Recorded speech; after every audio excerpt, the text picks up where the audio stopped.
आगे बढ़ते हैं, बात एक देश एक चुनाव। ये मोदी सरकार का ड्रीम प्रोजेक्ट है। इसको लेकर मोदी सरकार पिछले कुछ वक्त से एक्शन में भी है। खुद प्रधानमंत्री नरेंद्र मोदी चाहते हैं देश में एक साथ सभी चुनाव हो, खर्च बचे, संसाधन बचे और उस वक्त और संसाधन का बेहतर इस्तेमाल हो, पैसा भी बचेगा। उम्मीद भी है कि 2034 में एक आम चुनाव जो है 2034 के आम चुनाव तक पूरे देश में एक साथ चुनाव कराए जा सकते हैं, ऐसी उम्मीद की जा रही है। इसके लिए सरकार संविधान में कुछ जरूरी संशोधन भी कर सकती है। 2034 में एक साथ हो सकते हैं सभी चुनाव। जेपीसी चीफ पीपी चौधरी ने कहा भी कि इसके लिए रोड मैप यानी ब्लूप्रिंट जो है वो तैयार कर लिया गया है। एक राष्ट्र एक चुनाव बिल पर बनी संयुक्त संसदीय समिति यानी जेपीसी, इसके प्रमुख पीपी चौधरी ने इस रोड मैप के बारे में बताया, ब्लूप्रिंट के बारे में बताया और कहा कि प्लान तैयार है।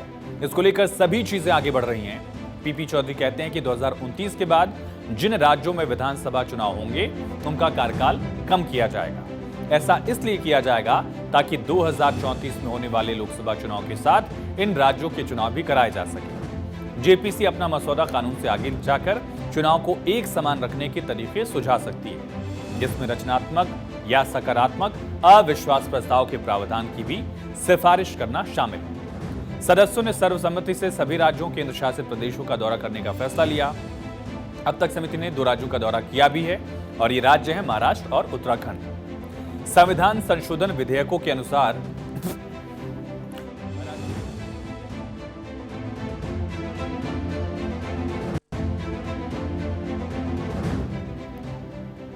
संविधान संशोधन विधेयकों के अनुसार राष्ट्रपति लोकसभा चुनाव के बाद पहली बैठक की तारीख पर एक अधिसूचना जारी कर सकते हैं। इसमें बताया जाएगा कि अगला आम चुनाव कब होगा। संभव है कि 2029 में हो।